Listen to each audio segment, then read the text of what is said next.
কাজে অনুমতি নিতে হবে। বিনা অনুমতিতে মহিলা কাজ করতে পাবে না। আল্লাহর নবী বলছেন, হাদিসটি শুনুন, নবীজি বলছেন, লা ইয়াহিল্লু লিল মারাতি আন তাসুমা ওয়া জাওজুহা শাহিদুন ইল্লা বিইذনি। লা ইয়াহিল্লু লিল মারাতি, কোন মহিলার জন্য বৈধ নয়, কোন মহিলার জন্য হালাল নয়, আন তাসুমা, কি রোজা রাখবে। ও নাফল কোন রোজা? না তো নাফল রোজা, ফরজ রোজায় কাউরির অনুমতি প্রয়োজন নাই। কিন্তু নাফল রোজা যদি মহিলারা রাখতে চায়, তাহলে স্বামীর অনুমতি ছাড়া, তার স্বামী মওজুদ আছে, অনুমতি ছাড়া রোজা রাখতে পারে না। এবার চিন্তা করেন যে রোজা হলো নেকির কাজ, রোজা রাখাটা নেকির কাজ, তবে রোজা নেকির কাজ করতে গেলে যদি স্বামীর অনুমতি নিতে হয়, তাহলে অন্য আদার্স কাজে কত অনুমতি নিতে হবে চিন্তা করে। নেকির কাজ করতে গেলে যদি অনুমতি নিতে হয়, তাহলে বন্ধন ব্যাংকে যাওয়ার লাগে অনুমতি দরকার আছে না?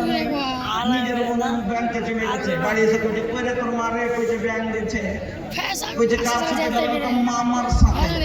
তো কোন মামারে? না তো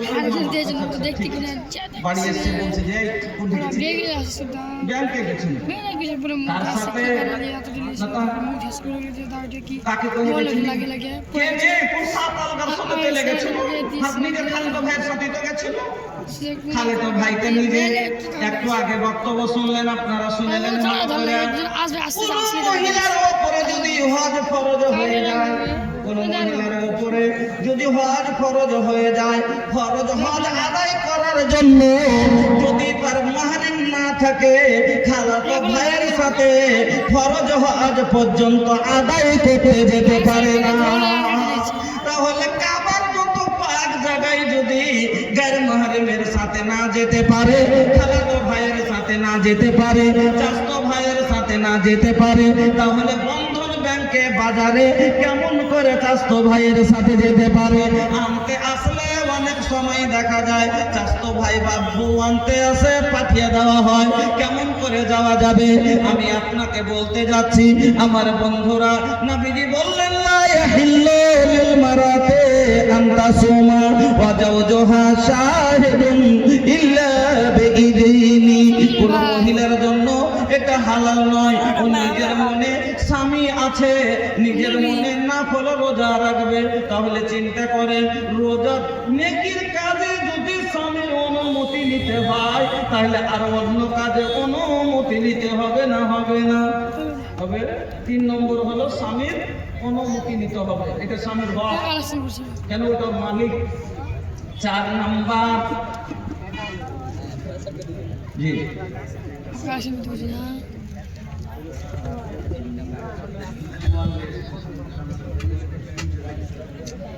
জি রেজাকার হাজরাত যারা আছেন, কিছু পোয়ালের ব্যবস্থা করে দেন। এইভাবে কতক্ষণ দাঁড়িয়ে শুনবেন? দেখেন, আমাকে শুনবে, ফের আব্দুল গফফার সাহেবকে শুনবেন, সময় লাগবে। হ্যাঁ, আর এইভাবে একটা মানুষ কতক্ষণ দাঁড়িয়ে থাকবে?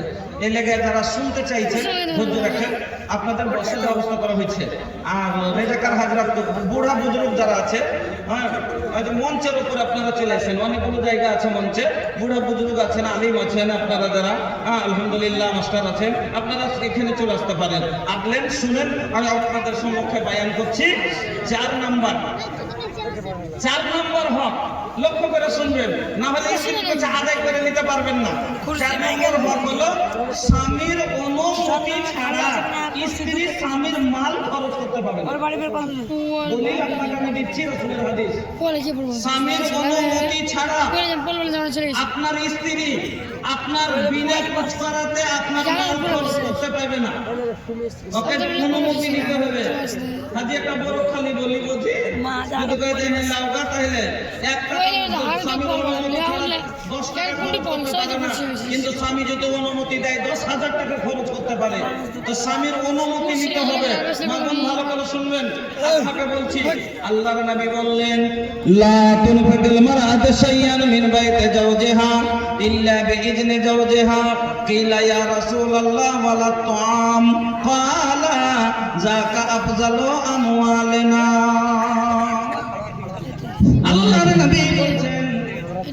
अभी इरफान साहब ने आइल कैसन जमाना बुझैबे न करे जेकरा चाही लजाबे के उलझैबे न करे जेकरा चाही लजाबे के उलझैबे न करे बाप संग बेटा लड़े भाई संग भाई आपस में लारा तारी बेटी और माई लाख समझाना पर समझबे न करे जेकरा चाही लजाबे के उलझैबे न करे আল্লাহর নবী বললেন লা তুনফিকুল মারাতু শাইয়ান মিন বাইতি জাওজিহা মহিলারা স্বামীর বাড়ির মাল নিজের মনে খরচ করতে পাবে না ইল্লা বিইজনে জাওজিহা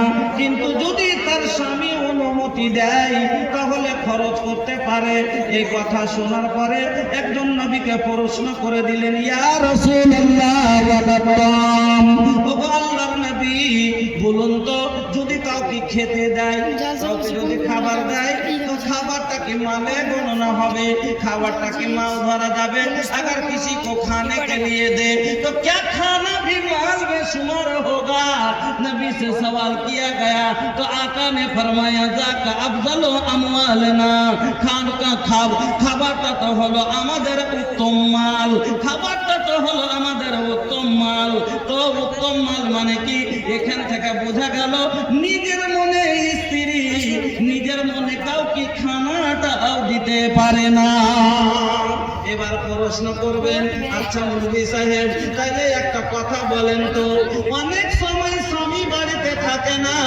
পুরুষ মানুষ বাড়িতে থাকে না আর অনেক সময় ফকির মিসকিন আছে ভিক্ষুক ভিক্ষিকা আছে আর খাবার চায় চাই না ভাই অনেক সময় পুরুষ বাড়িতে নাই মাঠে কাজে গেছে আর बैठ जाए रवा लोग बैठ जाए भाई तकलीफ ना दे हम बैठे के इंतजाम पहले बनो बैठ के सुनी हाई ही ना जाए भैया हाई ने बहुत जगह बन गई बा रवा लोग बैठ के सुनी निमन लगे बैठ के सुनी निमन लगी माशाल्लाह रवा लोग से हमार विनती बा क्या जाए रवा लोग बैठ जाए बैठे खातिर इंतजाम पहले बा हाँ माशाल्लाह ব্যবস্থা করা হয়েছে সুন্দর করে নিচে হ্যাঁ লেড়া বিছিয়ে দেওয়া হয়েছে আপনারা চলে এসে এই সাইডে বসে যান ভাই আলহামদুলিল্লাহ হ্যাঁ তো বলছিলাম আল্লাহ যদি স্বামী বাড়িতে নাই ফকির মিসকিনকে দেওয়া যাবে না তো আল্লাহ রাসূলের এই হাদিস শুনেন সহিহ বুখারীর একটা হাদিসের উদাহরণ আপনাকে আমি দিচ্ছি যে স্বামী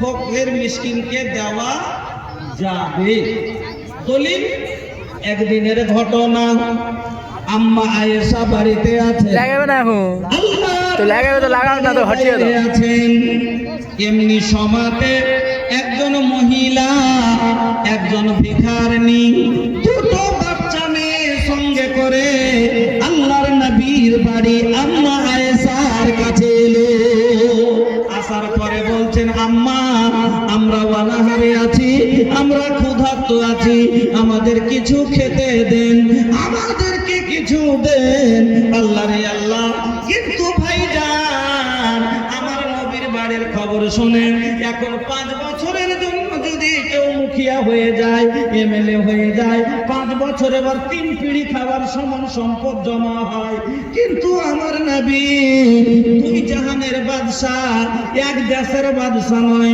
শুধু ভারতের বাদশা নয় শুধু আরবের বাদশা নয় আমার নবী সারা বিশ্বের বাদশা তারপর আমার নবীর বাড়ির খবর শুনেন কিসের বাড়ি ছিল ফুসুকে ছাউনি মা কাটে বিছানা ঘর মা গরিবী না চাঁদি না সোনা ফুসুকে ঘরवा में काटे बिछौना घर मा गरीबी ना चांदी ना सोना अरे भुखवा से बांधिलन सेकन पे पथरिया तरस गइल दर्शन के हमरी नजरिया बरस गइल अखियन सेकन के बदरिया আমার নবীর বাড়ির খবর শুনলেন বন্ধুরে আমার আমার ফুসের ছাউনি টাটের বিছানা, আমার নবীর নিজের পেটে পাথর, খাবার এত অভাব। ওই মহিলা আম্মা আয়েশার বাড়িতে এসে বলছেন, আম্মা গো আমাদেরকে কিছু দেন। আম্মা আয়েশা ঘরের ভিতরে গেলেন, ঘরের ভিতরে যাওয়ার পরে তন্ন তন্ন করে খুঁজছেন, কিন্তু আহারে নবীর বাড়িতে যাও নাই, আটা নাই, নবীর বাড়িতে দিনার নাই, দিরহাম নাই, নবীর বাড়িতে কি আছে? আম্মা আয়েশা বলছেন বুখারীর ইবারত, তিনি বলছেন গায়রা তামরাতিন, মাত্র একটা খাজুর ছাড়া আর ঘরে কিছুই পেলাম না। গায়রা তামরাতিন, মাত্র একটা খাজুর। আজকে যদি আমাদের বাড়ির অবস্থা এরকম হয়, আমার মা বোনেরা না শুকরি করে বলবে নিজে কি খাবো তার জোগাড় নেই, তোকে ফের কি দিব।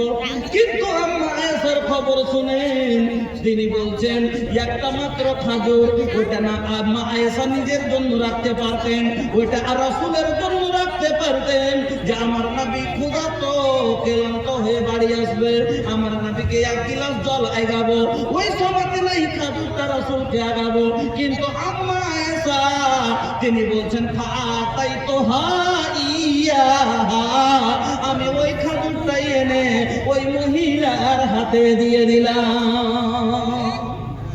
সেই বুখারীর ইবারত, তিনি বলছেন ফাতাইতুহা ইয়াহা, আমি ওই খাজুরটাই এনে ওই মহিলার হাতে দিয়ে দিলাম। তারপরে মহিলাকে আমি দেখছি ফাঁকা সমাতাহা বাইনা ইবনাতাইহা, খাজুরটাকে দু ভাগ করে ভাগ করলো, আহাদি করলো, অর্ধেকটা এক মেয়ের মুখে দিল আর অর্ধেকটা আর এক মেয়ের মুখে দিল, আর নিজে কিছুই মুখে দিল না। সুম্মা কামাত খাখারাজাত, ওখান থেকে উঠে চলে গেল। ফাদাখালান নবী সাল্লাল্লাহু আলাইহি ওয়াসাল্লাম, তারপরে নবীজি বাড়িতে আসলেন। এখান থেকে ইস্তেদলাল হয়ে গেল, যখন আম্মা আয়েশা বাড়ি থেকে ফকিরকে দিয়েছিলেন, ওই সময়তে রাসূল বাড়িতে ছিলেন না। এখান থেকে আপনাকে বুঝাইতে চাইছি, আপনারা এই হাদিসটা শুনে কি বুঝলেন? ভাই আপনারা যদি শুনতে চান, আপনাকে আমি মন ভরে শোনাবো, কিন্তু তার আগে এই হাদিসটা দিয়ে আজ পরীক্ষা করবো আপনাদেরকে, যে আম্মা আয়েশার ঘরে মাত্র একটা খাজুর ছিল। শুরু করে দিচ্ছি।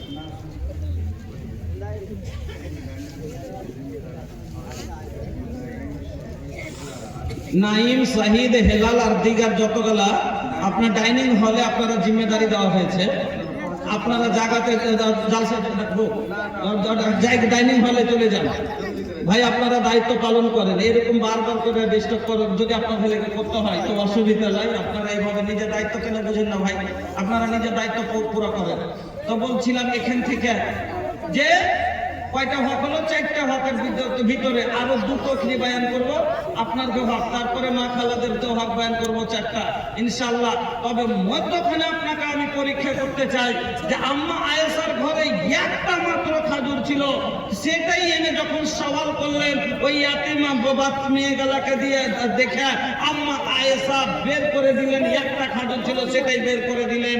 আজ এই ইয়াতিম মাদ্রাসার মা বাবা নেই, মাদ্রাসা হলো বাবা, মাদ্রাসার মুখ ফুটে না, মাদ্রাসা নিজের ব্যথা বেদনা প্রকাশ করতে পারে না, তার ব্যথা বেদনা প্রকাশ করি আমরা আপনার কাছে। আজ আমি সায়েল হিসাবে, অনেক দূরের মেহমান, আপনার কাছে আজ সওয়াল করছি, এই মা জননীর জন্য এই যে মাদ্রাসা করেছেন, আজকে আপনার বেটি, আজকে কাউরির বেটি, কালকে আপনার বাড়ির বেটি বৌমা হতে পারে। এই আপনার পুরা এলাকাকে এলাকাকে মানুষের মতো মানুষ করতে পারবে, কারণ প্রত্যেকবার মেয়ে যদি লেখাপড়া হয়ে যায় ইনশাআল্লাহ যেরকম ফর্মা সেরকম ইট হবে, যেরকম মা সেরকম সন্তান তার দিকে যাবে, কারণ সন্তান বেশিরভাগ মাকে ফলো করে, মায়ের ক্যাপাসিটি ধরে। এই জন্য মহিলা মাদ্রাসা জীবন অনেক প্রয়োজন আছে ভাই আমার বন্ধুরা। এই মাদ্রাসার দরদি আজকে আপনাদের কাছে আমি মাত্র মধ্যখানে 5 মিনিট সময় হাত বাড়াবো, তারপরে ইনশাআল্লাহ আবার পয়েন্ট থেকে যেখান থেকে ছাড়লাম আমি বক্তব্য করব। এই হাদিসের উপরে আজকে দেখতে চাই যে এই মাদ্রাসা ইয়াতিম আপনার কাছ থেকে মুখ খুলেছে, আপনারা মন খুলে এর পেট ভরাবার চেষ্টা করেন ভাই। এই মাদ্রাসার জন্য সর্বপ্রথম আছেন কোন মায়ের লাল এইরকম আল্লাহওয়ালা এই মাদ্রাসা কায়েম করতে, যে একজন বলেছেন মান কালা লা ইলাহা ইল্লাল্লাহ